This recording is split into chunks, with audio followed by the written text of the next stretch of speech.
पिले माने आज आम डिस्कसन करवा specific heat and latent heat. पिले स्पेसिफिक हीट कौन क्या को आम कहे स्पेसिफिक हीट गोटे एग्जांपल आम ना तुमर घर चारिपटे बाली अच्छी your house is surrounded by sand आउ जनक घर चारिपटे पानी अच्छी देखिब दिन समय रे से घरटी गरम लागिब जा चारिपटे बाली अच्छी जल्दी गरम लगे जो घर चारिपटे पानी अच्छी से घर डेरी रे गरम लगे बा तुम्हें यदि लक्ष्य कर जो मानकर घर नदी कूल दिन 12टा गोटे बेले बाली रे चला बेलू गरम लगुव पानीटा किंतु एते गरम हो न सन रे तो दुई जन समान heat radiation coming from sun is same for both sand and water but sand quickly becomes hot or sand becomes hot quickly किंतु वाटर लेट रे हॉट हम सिमिलरली पिले राति रे देखिबो बाली जल्दी ठंडा हो जीवो पानी डेरी रे ठंडा हो why this happens this is due to thermal property of sand and a water से thermal property को आम कही परिया पिले specific heat ताल बाली रो specific heat अच्छी पानी रो specific heat अच्छी आइस रो specific heat अच्छी आयरन रो specific heat अच्छी कॉपर रो specific heat अच्छी so specific heat is different for different material of the substance तार इम्पोर्टेंस कौन सबू सब्सटेंस स्पेसिफिक हीट अच्छी इम्पोर्टेंस कौन जो सब्सटेंस स्पेसिफिक हीट कम लेस स्मॉल आम दीटा कंपेयर कर तेणु जार स्पेसिफिक हीट कम से क्विकली हॉट हम बा क्विकली कोल्ड हम तेणु बाली आ पानी भितर बाली रो स्पेसिफिक हीट कम तेणु बाली जल्दी हॉट हुए आ जल्दी कोल्ड ताले पिला भी मैथमेटिकली देखिबा व्हाट इज स्पेसिफिक हीट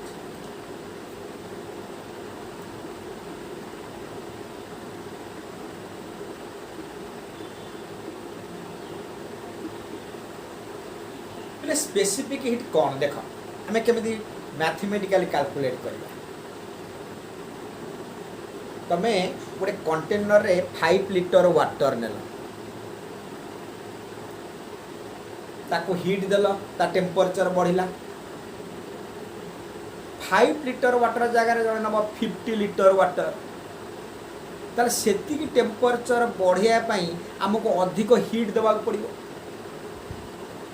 तामने जदि पानी को आम बढ़ई दबा गोटे सब्सटेंस को बढ़ेबा अधिक हीट दबा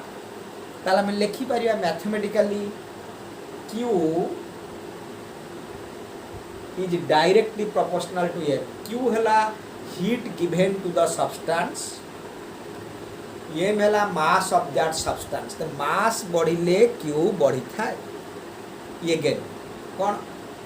ना से वाटर टेम्परेचर मने कर आम 20 डिग्री रु 50 डिग्री बढ़ाऊँ जदि 20 डिग्री आम कह 100 डिग्री बढ़ेबा ताले अधिक हीट दबा तार अधिक टेम्परेचर बढ़िया पाई अधिक हीट आवश्यक ताले आम मैथमेटिकली लिखि परिबा Q is also directly proportional to delta T कौन rise or increase in temperature ताले Q डिपेंड कला मास उपरे Q डिपेंड करुची rise or change in temperature उपरे तार आम दीटा कंबाइन करवा पिले पाइबा Q is proportional to m delta t proportional उठी गले गोटे constant बसे ताला हमर हे जबो Q is equal to some constant C m delta t A C टा होची गोटे proportionality constant जहाँ को हमें कहूचे specific heat of the material of the substance that implies mo लिखि पारि C is equal to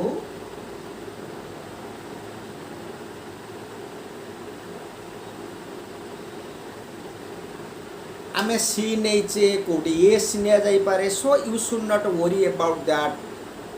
notation or symbol C निया जाई पारे S निया जाई पारे तो C टाको mo Nelly what this is the specific heat of the material of the substance ताले पिला में C रो फार्मूला पाइले C हे गला कोन ना Q by m delta t किंतु ए C ये मास ऊपर डिपेंड करेनी ये डेल्टा टी ऊपर डिपेंड करेनी ये कहाँ पर डिपेंड करे ना मटेरियल ऑफ द सब्सटेंस जमि मुकई बाली पानी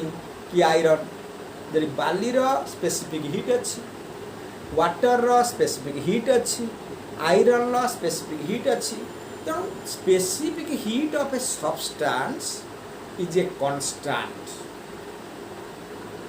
it is changed if material is changed copper थिला आयरन हे गला ताले स्पेसिफिक हीट चेंज हे गो किंतु जने कहना सर मो पारे 1 केजी रो कपर थिला वर्तमान मु नेगनी 5 केजी कपर ताले पिले स्पेसिफिक हीट समान 1 केजी रो स्पेसिफिक हीट जहा 5 केजी रो स्पेसिफिक हीट शेयर रहिबो बा 50 केजी रो स्पेसिफिक हीट शेयर जदि मटेरियल सेम पिले स्पेसिफिक हीट मध्य सेम हम ताला में बुझिले स्पेसिफिक हीट गोटे कांस्टेंट केवल ये मटेरियल ऊपर डिपेंड करे मटेरियल चेंज हेले स्पेसिफिक हीट चेंज होई थाए ताला को यूनिट रे हम मापिबा से स्पेसिफिक हीट रो unit cone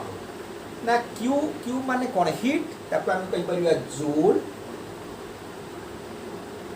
by mass kg delta T kelvin ताला में कहि परिया पिले स्पेसिफिक हीट रो unit joule per KG per kelvin किंबा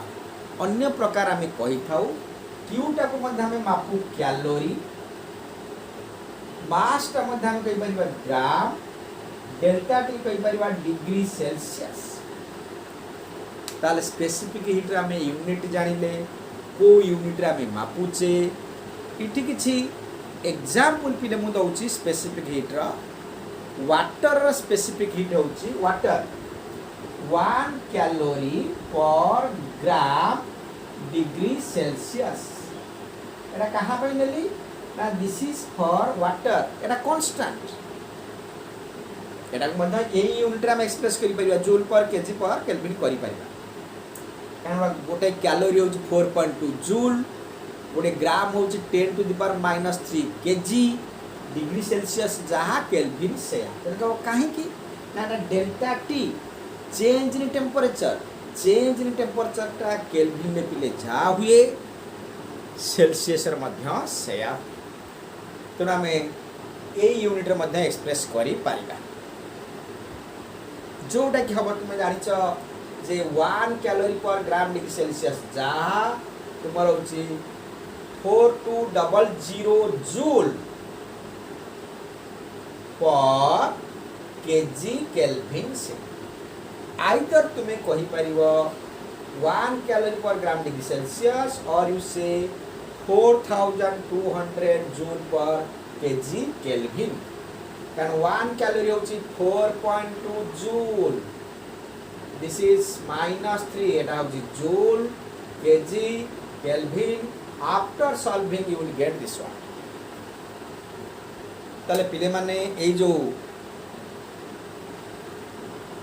water specific heat mu कहली 1 calorie per gram degree celsius eta constant तार माने कोन तो what is the specific heat आर मीनिंग पले देखो 1 gram water temperature 1 degree Celsius बढ़ेबा पाई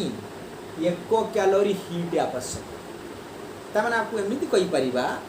स्पेसिफिक हीट ऑफ वाटर कौन ना वन स्पेसिफिक हीट मतलब this is what that is 1 calorie heat is required to increase the temperature of 1 gram water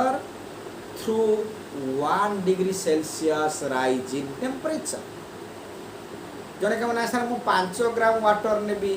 ताले 5 calorie आसीबो 20 gram water नेबी 20 calorie आसीबो Tame 20 gram water रो temperature 1 degree Celsius बढ़ेइबा पाई 20 calorie heat आवश्यक होई। तेणु पिले ये है रिगार्डिंग स्पेसिफिक हीट ताले एटा constant water कौन ना सर आम ए यूनिट रे कहि परिबा किबा ए यूनिट रे कहि परिबा तारे 5 KG water specific heat 1 calorie per gram degree Celsius 5 quintal water specific heat मध्य सेही 1 calorie per gram degree Celsius से गोली पिले ice रहउची 0.5 calorie per gram degree Celsius से बड़ी स्टीम बा भेपर रहउची 0.47 calorie per gram degree Celsius. तीनोटी example देली जोड़ा maximum time use हबो वाटर आइस आउ स्टीम और भेपर समान के स्पेसिफिक हीट तमे नोट डाउन करिवो जोड़ा कि प्रत्येक केस रे आमे यूज करी था। इस स्पेसिफिक हीट पर पिला में देखिबा actually what is latent heat. Latent heat means latent heat मतलब आम कहि परिया पिले हिडन हीट। लैटेंट मतलब हिडन लुचि थिबा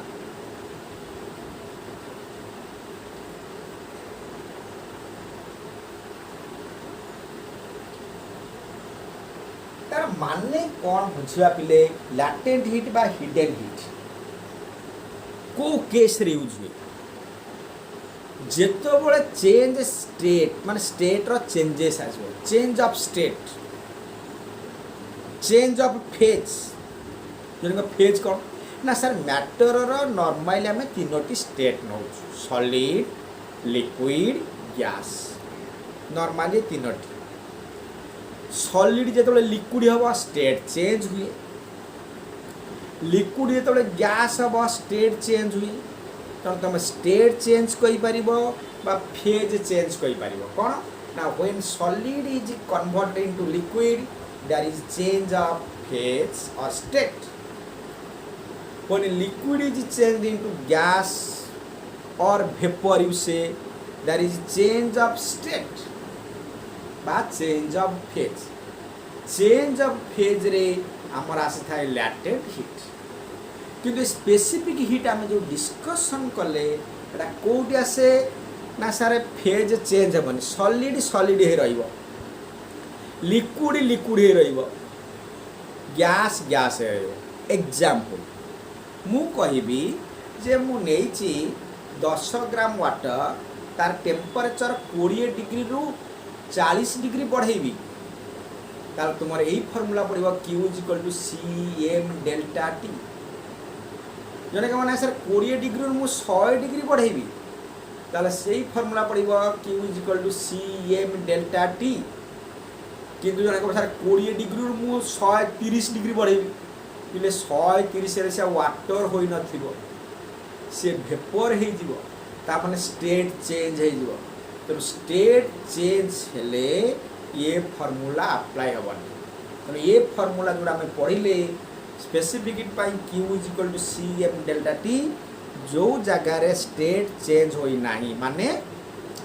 सॉलिड रु सॉलिड थिबो लिक्विड भी लिक्विड होतिबो गैस भी गैस ताले वर्तमान हमें देखिबा से लैटेंट हीट रो फार्मूला कोन आछस ना हम कहली सॉलिड लिक्विड हेले लिक्विड गैस हेले फेज रो चेंज होता है बा स्टेट चेंज होता है तार सिटी फार्मूला कोन हबो ना पिला हमर फार्मूला होची ए केस रे जोटा हम कहली लैटेंट हीट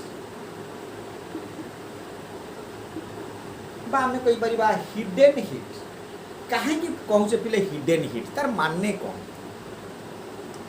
ना एक्चुअली हीट रो काम कौन हीट गोटे बॉडी को देले बॉडी रो टेम्परेचर बढ़ी थाए किंतु ए केस रे आमे हीट देले बॉडी रो टेम्परेचर बढ़ू नाही तार जन पिले कहबो सर से हीट कुआडे गला हीट तो गोटे एनर्जी ना that energy appears in the form of potential energy से जो हीट एनर्जी देला सेटा पोटेंशियल एनर्जी को कन्वर्सन हो गला केमिति ना मन कर हमर आइस थला वाटर हे गला आइस थला वाले पार्टिकल पूरा पाखा बागी थिले वाटर हेले पार्टिकल दूर हेले तापर ता पोटेंशियल एनर्जी चेंज हला कारण पोटेंशियल एनर्जी पार्टिकुलर इंटरैक्शन बा फोर्स ऑफ इंटरैक्शन पे आसी था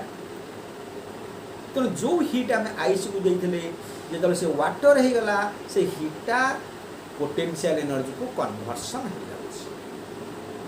किंतु तार टेम्परेचर कांस्टेंट रहउछ फॉर एग्जांपल आम जानिचे आइस 0 डिग्री सेल्सियस रो वाटर 0 डिग्री सेल्सियस हुए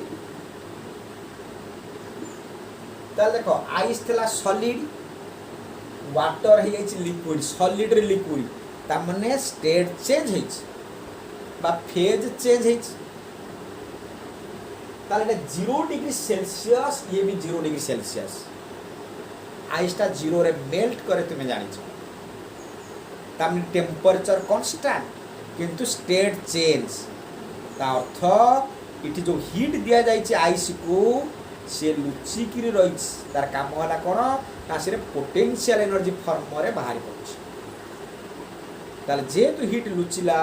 से आम कहले लैटेंट हीट बा हिडन हीट से टाइप मुझे आउट एग्जांपल नेबी water 100 degree Celsius to vapour 100 degree Celsius water 100 रु वेपर 100 ये भी स्टेट चेंज हो केमती ना सर एटा लिक्विड एटा गैस लिक्विड रु गैस मु नेछि आइस आ वाटर पे एग्जांपल तमे आयरन पे नहीं परिबो कॉपर पे नहीं परिबो किंतु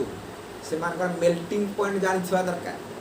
से मानकर बॉइलिंग पॉइंट जानिथिबा दरकार जेहेतु आइस वाटर बेसी यूज होउथाय सेति पाए मु एग्जांपल रा नेछि ताल देखो कि बड़ी स्टेट चेंज होउची कि बड़ी टेम्परेचर कांस्टेंट इटे 100 डिग्री सेल्सियस 100 डिग्री सेल्सियस तो जो स्टेट चेंज हबो ता पे बिले फार्मूला हबो q m * n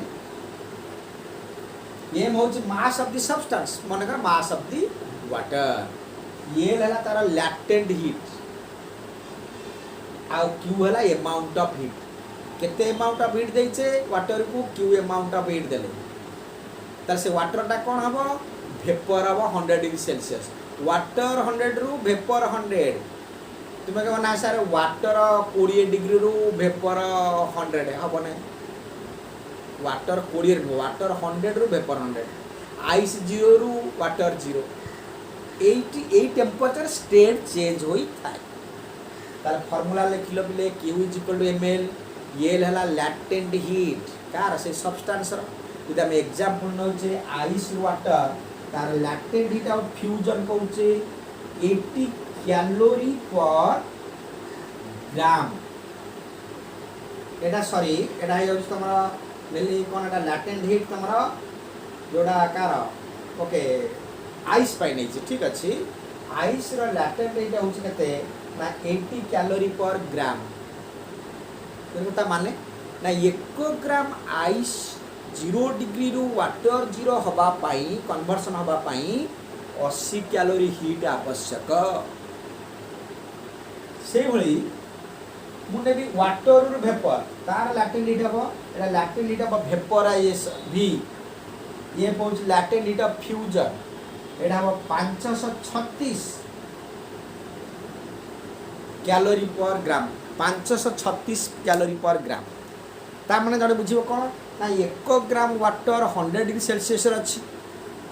ताकू आमे वेपर 100 डिग्री सेल्सियस करिवा बा स्टीम 100 डिग्री सेल्सियस करिवा केते कैलोरी हीट से नबो वाटर ता सर 536 कैलोरी ताले पिले ये हला तुम्हारा लैटेंट हीट ताले हमर दुई प्रकार पढिले गोटा होची q = cm delta t आउरा फॉर्मूला ला Q is equal to ml ताला हम लक्ष्य करिबा जोटी स्टेट चेंज हेतिबो ए फॉर्मूला यूज हबो जेमति सॉलिड रो लिक्विड किमा लिक्विड रो गैस बा वेपर होउची से भली जोटी स्टेट चेंज हो नाही से जगह रे पिले हम यूज करिबा